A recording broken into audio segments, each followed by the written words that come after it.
कालमती गांव में एक पत्ता तक नहीं हिल रहा था। बस भयानक गर्मी और मौत जैसा सन्नाटा था। पर सबसे अजीब बात यह थी कि गांव के खेत में गड़ा वह लकड़ी का पुतला हर रात अपने आप एक कदम आगे बढ़ रहा था। इसलिए गांव में खौफ इतना था कि शाम ढलते ही लोग अपने अपने दरवाजे बंद कर लेते थे, क्योंकि किसी ने भी उस पुतले को वहां नहीं गाड़ा था। लोग कहते हैं वह एक रात अचानक जमीन फाड़कर बाहर निकल आया था, लेकिन एक रात गांव के उस सन्नाटे को एक दर्दनाक चीख ने चीर दिया। सुबह एक औरत की लाश उसके घर के बाहर पड़ी मिली। उसका शरीर बिल्कुल नीला पड़ चुका था, जैसे किसी ने उसके जिस्म का सारा खून चूस लिया हो। और उस दिन से रात होते ही गांव में कुत्तों के रोने की आवाजें गूंजने लगी। लोग डर के मारे रात भर सो नहीं पाते थे, क्योंकि हर रात उन्हें अपने बंद दरवाजों के बाहर से अजीब अजीब आवाजें सुनाई देने लगी थी। लोग अपने बच्चों को सीने से लगाए अंधेरे में थर थर कांपते रहते, लेकिन फिर भी सुबह होते ही किसी न किसी की लाश मिलती थी और उनके चेहरों पर डर साफ दिखाई देता था। इसलिए गांव वालों का डर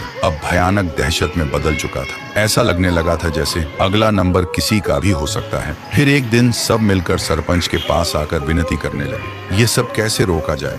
गांव वालों की दहशत देखकर सरपंच ने आखिरकार रात में एक तांत्रिक को बुलाया। तांत्रिक ने आते ही महसूस किया जैसे किसी ने वहां की हवा से जिंदगी ही निचोड़ ली हो। फिर वह अपनी आंखें बंद करता है और देखता है कि कुछ वक्त पहले चांदनी नाम की लड़की अपनी बीमार माँ के लिए रात के अंधेरे में दूसरे गांव से वैद्य को बुलाने जा रही थी। लेकिन कुछ दूर जाते ही उसके सामने सरपंच का बेटा आया और उसके साथ दरिंदगी की। फिर उसे मारकर खेत में फेंक दिया। उधर बेटी के इंतजार में बीमार माँ ने भी तड़प कर दम तोड़ दिया। लेकिन चांदनी की आत्मा बदले की आग में उस खेत में रखे उस पुतले में कैद हो गई थी और तब से वह पूरे गांव को मिटा देना चाहती है। यह नजारा देखकर तांत्रिक की रूह कांप उठी। फिर उसने गांव वालों के सामने सारा सच बता दिया। सच सुनते ही सरपंच का सिर शर्म के मारे झुक गया। अगली सुबह गांव वालों की भीड़ उस खेत के किनारे खड़ी थी। भीड़ के आगे सरपंच था और उसके पैरों में गिड़गिड़ाता हुआ उसका अपना बेटा।